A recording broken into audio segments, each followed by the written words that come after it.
Квас в домашних условиях очень удобно готовить на закваске. Это очень быстро, ароматно и вариантов могут быть десятки. Такой домашний квас получается приятно газированным и освежающим благодаря кислинке. В этом видео 3 варианта такого напитка, так что если вы ведете закваску для хлеба, неважно ржаную, пшеничную или какую-то другую, продолжайте смотреть. Если же закваску вы пока не ведете, вот вам еще одна из причин ее завести, чтобы готовить такой вот квас. Привет, друзья! Меня зовут Галина Артеменко. В этом видео готовим 3 варианта кваса на закваске. Приготовим традиционный темный солодовый квас. Также будет мой любимый вариант с имбирем и лимонной цедрой. Он невероятно освежающий и супер яркий квас с шафраном. Благодаря этой потрясающей специи этот квас получится ярким по цвету и очень насыщенно цветочным по ароматике. Если доступа к шафрану у вас нет, вы не хотите заморачиваться с его поиском, используйте куркуму. Получится тоже очень яркий по цвету квас и очень интересный по вкусу.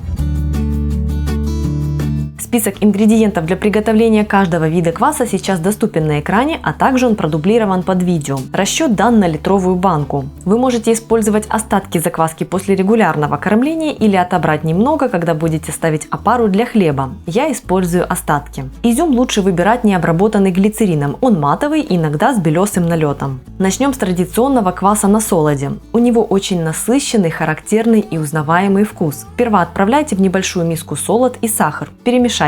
Доведите до кипения 200 граммов воды и залейте кипятком солод с квасом. Кипяток активирует, раскроет аромат солода. Перемешайте солодовую жидкость и оставьте минут на 30-40. Она настоится и остынет до слегка теплой температуры. Когда солодовая основа остынет, в литровую банку отправьте столовую ложку закваски и влейте еще грамм 150-200 чистой воды. Это может быть кипяченая и остуженная вода или вода из фильтра. Перемешайте смесь, чтобы закваска разошлась.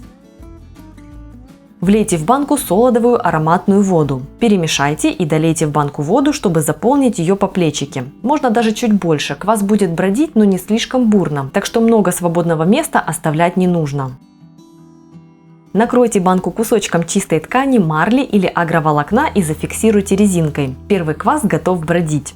Второй квас белый с имбирем и цедрой. Белый квас самый незатейливый в приготовлении. В литровую банку отправляйте столовую ложку закваски и ложку сахара. Влейте грамм 150-200 чистой воды и перемешайте смесь, чтобы закваска разошлась.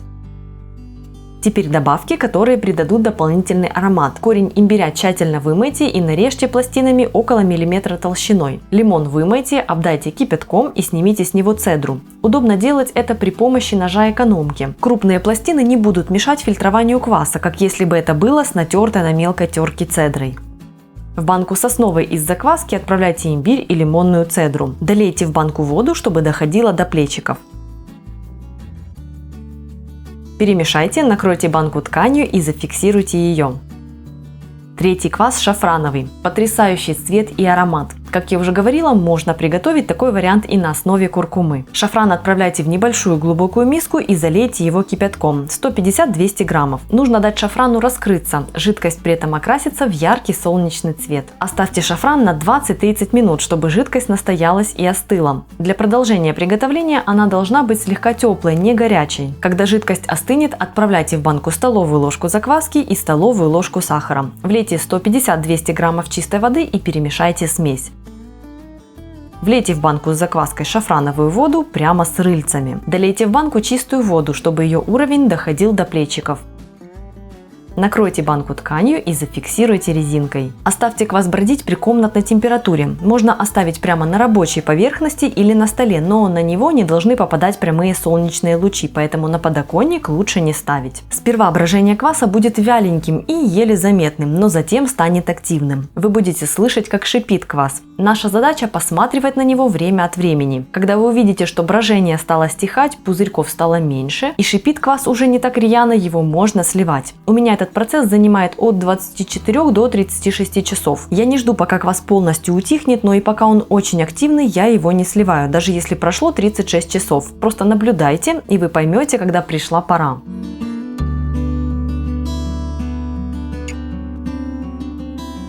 Сливать квас я буду при помощи трубочки. Этот способ для меня самый удобный. И так вы не поднимете осадок со дна. Итак, физика и сообщающиеся сосуды. Трубочку погружаю в толщу кваса, ниже уровнем ставлю емкость для слива. Запускаю процесс слива, подтянув воздух из трубочки, как коктейль через соломинку. Конец трубочки погружаю в емкость и жду, пока природа сделает работу. Конец трубочки в банке не должен задевать дно, чтобы в трубочку не начал засасываться осадок. Напомню, что недавно на канале вышло видео с 3 рецептами домашнего лимонада, так что если вы его пропустили, ссылка будет в прикрепленном комментарии.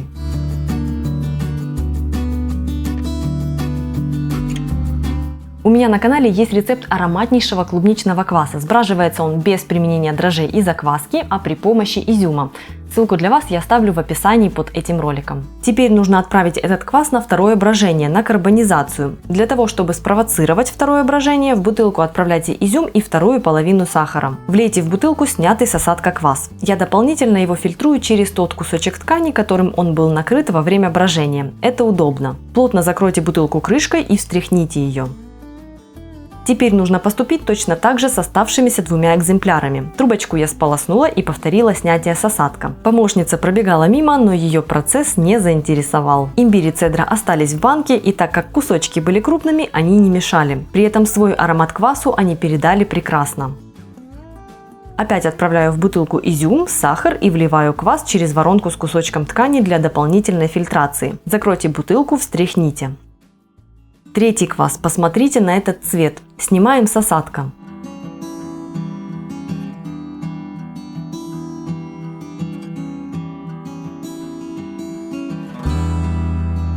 В бутылку отправляется изюм и сахар. Вливаю через воронку с тканью квас, плотно закручиваю бутылку крышкой и встряхиваю.